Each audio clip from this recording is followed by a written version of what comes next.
Num dos períodos de adversidade espiritual e material registrados no livro de Mórmon, quando o povo de Deus estava sofrendo toda espécie de aflições, o Senhor ordenou-lhes que rendessem graças por todas as coisas. Gostaria de aplicar esse ensinamento à nossa época. Os filhos de Deus sempre receberam o mandamento de agradecer. Há exemplos disso tanto no Velho como no Novo Testamento. O apóstolo Paulo escreveu: "Em tudo dai graças, porque esta é a vontade de Deus em Cristo Jesus para convosco." O profeta Alma ensinou: "Quando te levantares pela manhã, tenha o teu coração cheio de agradecimento a Deus." Na revelação moderna, o Senhor declarou que aquele que receber todas as coisas com gratidão será glorificado, e as coisas desta terra ser-lhe-ão acrescentadas, mesmo centuplicadas. Sim, mais. Temos tanto que agradecer. Primeiramente, somos gratos por nosso Salvador Jesus Cristo. De acordo com o plano do Pai, Ele criou o mundo. Por intermédio de seus profetas, Ele revelou o plano de salvação com seus mandamentos e ordenanças. Cristo veio na mortalidade para ensinar e mostrar o caminho a nós. Ele sofreu e pagou o preço por nossos pecados, se nos arrependermos. Entregou sua vida e venceu a morte, e saiu do túmulo para que nós pudéssemos viver novamente. Ele é a luz e a vida do mundo. Como ensinou o rei Benjamim, se rendermos todas as graças e louvores, com todo o poder de nossa alma, àquele Deus que nos criou e guardou e preservou, se o servirmos com toda a alma, ainda assim seremos servos inúteis. Somos gratos pelas verdades reveladas que nos fornecem um padrão pelo qual podemos medir todas as coisas. Como ensina a Bíblia, o Senhor deu-nos apóstolos e profetas, querendo o aperfeiçoamento dos santos. Nós usamos a verdade revelada que eles nos transmitem para que não sejam mais meninos inconstantes levados em roda por todo o vento de doutrina, pelo engano dos homens que com astúcia enganam fraudulosamente. Aqueles que avaliam toda calamidade e medem cada ideia nova ou descoberta utilizando o padrão de verdade revelada, não precisam ser levados em roda por todo o vento de doutrina, mas permanecem firmes e em paz. Deus está nos céus e suas promessas não falham. Não vos perturbeis, disse ele concernente às destruições que ocorrerão antes do fim do mundo. Porque quando todas as coisas acontecerem, sabereis que as promessas que foram feitas serão cumpridas. Que âncora para a alma nessa época tempestuosa. Damos graças pelos mandamentos. Eles são caminhos seguros, sem armadilhas e um convite às bênçãos. Os mandamentos demarcam o curso que devemos seguir e mostram-nos o caminho da felicidade, nesta vida e vida eterna no mundo futuro. Nos últimos 8 meses, nas Filipinas, tenho ouvido muitos testemunhos e bênçãos do Evangelho. Ao falar na dedicação da capela de sua ala, um bispo filipino expressou sua gratidão pela mensagem do Evangelho que ele ouvira há 10 anos. Ele contou como foi resgatado de uma vida de egoísmo, excessos e práticas abusivas, para tornar-se um bom marido e pai. Além disso, testificou sobre as bênçãos que recebeu por pagar o dízimo. Uma reunião de liderança, o conselheiro de uma presidência destaca, que é advogado e líder na comunidade, disse: "Posso declarar ao mundo todo, sem reservas, que a coisa mais importante que já aconteceu em minha vida foi tornar-me um membro da Igreja de Jesus Cristo dos Santos dos Últimos Dias. Ela fez uma grande diferença em minha vida e na vida de minha família, embora eu ainda tenha muito que aprender e pôr em prática. A Igreja é, sem dúvida, uma obra maravilhosa e um assombro." Vocês não precisam viajar para as Filipinas para terem esses testemunhos. Eles estão em todos os lugares onde a mensagem do Evangelho é recebida e colocada em prática. Mas a irmã Oaks e eu somos profundamente gratos pela oportunidade de morar e servir nas Filipinas, onde conhecemos milhares de membros maravilhosos numa parte diferente do mundo e vimos o Evangelho numa nova perspectiva. Nos lugares em que a igreja ainda é recente, percebemos como era importante estabelecê-la, não apenas ensinar e batizar, mas reter os membros novos com amor, dando-lhes um chamado e uma ordenação e nutrindo-os com a boa palavra de Deus. Vimos a importância de instar os membros a que abandonem as tradições culturais que são contrárias aos mandamentos e convênios do Evangelho e vivam de modo que eles e sua posteridade não sejam estrangeiros nem forasteiros, mas concidadãos dos santos e da família de Deus, edificados sobre o fundamento dos apóstolos e dos profetas, de que Jesus Cristo é a principal pedra de esquina. As pessoas que fazem isso começam a fazer parte de uma cultura mundial do Evangelho, composta de mandamentos, convênios, ordenanças e bênçãos. Elas passam por uma vigorosa mudança em coração, de modo que não têm mais disposição de praticar o mal, mas sim de fazer o bem continuamente. A imagem de Deus está gravada em seu semblante. Esses seguidores de Cristo encontram-se em todas as partes do mundo onde o Evangelho e a Igreja foram estabelecidos.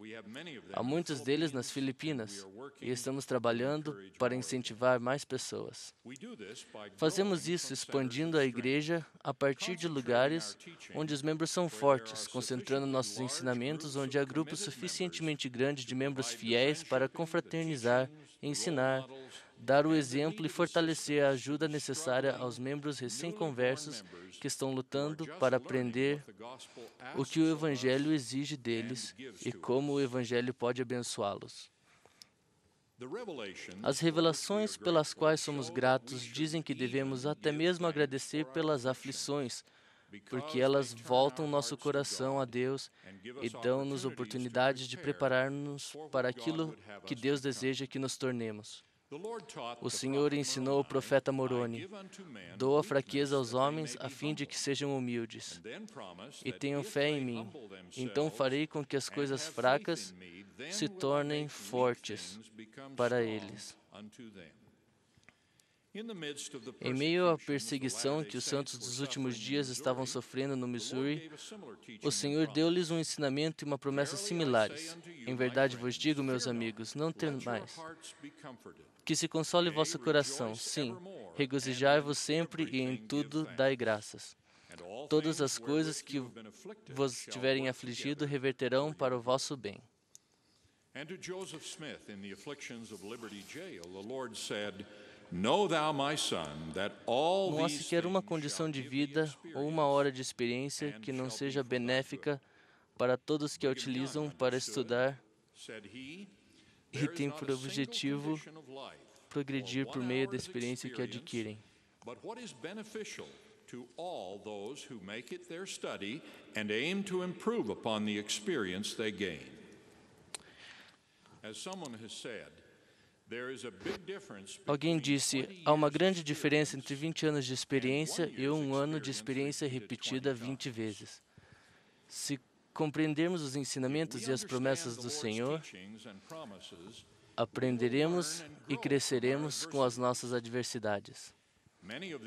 Muitos dos ensinamentos inspirados dos nossos profetas modernos estão compilados na série Ensinamentos dos Presidentes da Igreja, o curso de estudo para o sacerdócio de Melquisedeque e a Sociedade de Socorro. As doutrinas e princípios eternos incluídos nesses livros constituem uma fonte divina de sabedoria e orientação. Os bons professores das alas e ramos não deixarão de dar sua aula utilizando seus próprios conhecimentos, mas irão concentrar-se nesses ensinamentos inspirados e em sua aplicação às circunstâncias e problemas da nossa época. Por exemplo, no livro em que estamos estudando, lemos as seguintes palavras do presidente John Taylor sobre a gratidão pelo sofrimento.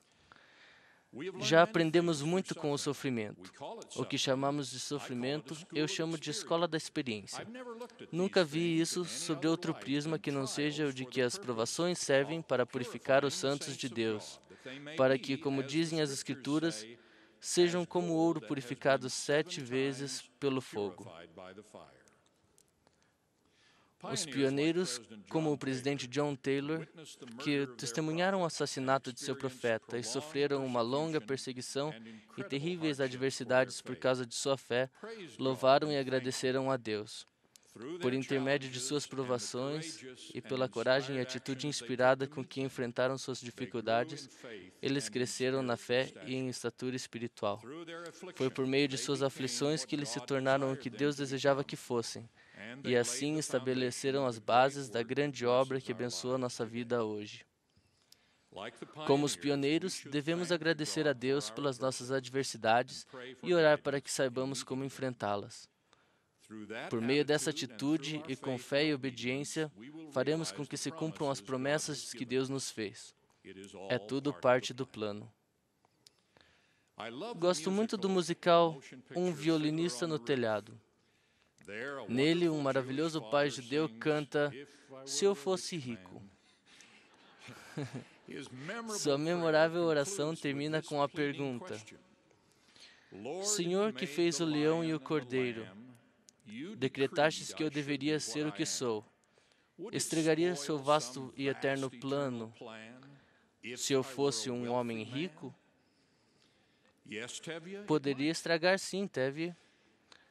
Sejamos gratos pelo que somos, pelas circunstâncias em que o Senhor nos colocou em nossa jornada pessoal pela mortalidade.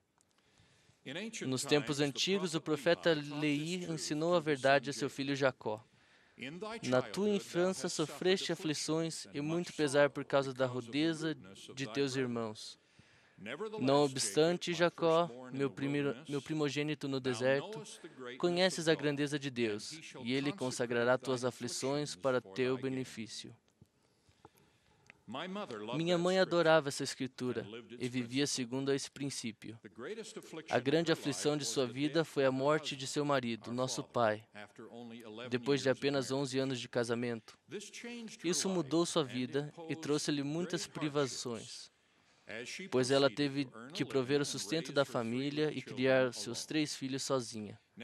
No entanto, ouvi muitas vezes minha mãe dizer que o Senhor consacrou aquela aflição para o seu bem, porque a morte de seu marido obrigou-a a desenvolver seus talentos e a servir e a tornar-se algo que ela jamais se teria tornado, se não fosse aquela aparente tragédia.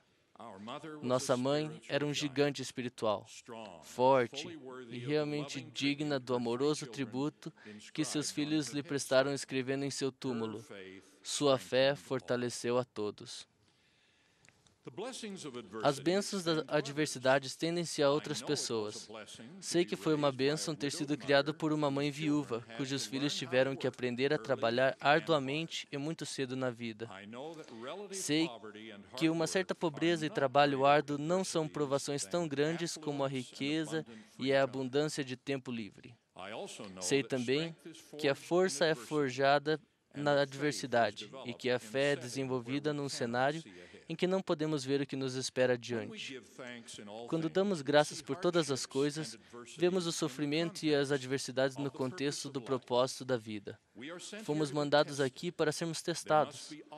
Deve haver oposição em todas as coisas. Espera-se que aprendamos e cresçamos por meio dessa oposição, enfrentando nossos obstáculos e ensinando os outros a fazerem o mesmo. Nosso amado colega, Elder Neil A. Maxwell, deu-nos um nobre exemplo disso. Sua coragem, sua atitude submissa em aceitar sua aflição com o câncer e seu serviço intrépido e contínuo têm consolado milhares de pessoas e ensinado princípios eternos a outros milhões de indivíduos. Seu exemplo mostra que o Senhor não apenas consagrará nossas aflições para o nosso bem, mas fará uso delas para abençoar a vida de inúmeras pessoas. Jesus ensinou essa lição quando ele e seus discípulos encontraram um homem que havia nascido cego. Quem pecou, este ou seus pais, para que nascesse cego? Perguntaram os discípulos. Nem ele, nem seus pais, respondeu Jesus. O homem nascerá cego para que se manifestassem nele as obras de Deus. Se virmos a vida através das lentes da espiritualidade, veremos muitos exemplos das obras de Deus sendo desenvolvidas pelo intermédio das adversidades de seus filhos. Vou muitas vezes ao Memorial da Guerra Americana em Manilha. Para mim, aquele é um lugar sagrado. É o local onde foram enterrados mais de 17.000 soldados, marinheiros e militares da Força Aérea que morreram nas batalhas da Segunda Guerra Mundial no Pacífico. O memorial também homenageia mais de 36.000 outros homens que prestaram serviço e também perderam a vida, mas cujos corpos nunca foram recuperados. Quando passo pelas belas paredes onde estão inscritos seus nomes e estado de origem, vejo muitos que suponho terem sido membros fiéis da Igreja. Refletindo nas mortes de tantos membros dignos e fiéis e no sofrimento que isso causou aos seus entes queridos, lembrei-me da magnífica visão do presidente Joseph F. Smith, registrada na seção 138 de Doutrina e Convênios. Ele viu um número incontável de espíritos dos justos que foram fiéis no testemunho de Jesus, enquanto viveram na mortalidade. Esses espíritos foram organizados e designados como mensageiros, revestidos de poder e autoridade, e comissionados para levar a luz do Evangelho aos que estavam nas trevas. E assim foi o Evangelho pregado aos mortos. Ao refletir nessa revelação e lembrando dos milhares de pessoas que morreram na guerra, fico feliz com o plano do Senhor no qual o sofrimento causado pelas mortes de muitos indivíduos justos transformou-se numa bênção em que os mensageiros dignos puderam pregar o Evangelho a seus inúmeros companheiros de exército. Quando entendemos esse princípio, que Deus nos oferece a oportunidade de recebermos bênçãos e que Ele nos abençoa por intermédio de nossas próprias tribulações e pelas adversidades das outras pessoas, podemos entender por que Ele nos ordenou repetidas vezes: agradecerás ao Senhor teu Deus em todas as coisas. Oro para que sejamos abençoados para entender a verdade e o propósito das doutrinas e mandamentos que descrevi, e que sejamos fiéis e fortes o bastante para agradecer em todas as coisas. Testifico de Jesus Cristo, nosso Salvador e Redentor e Criador, a quem damos graças. Em nome de Jesus Cristo. Amém.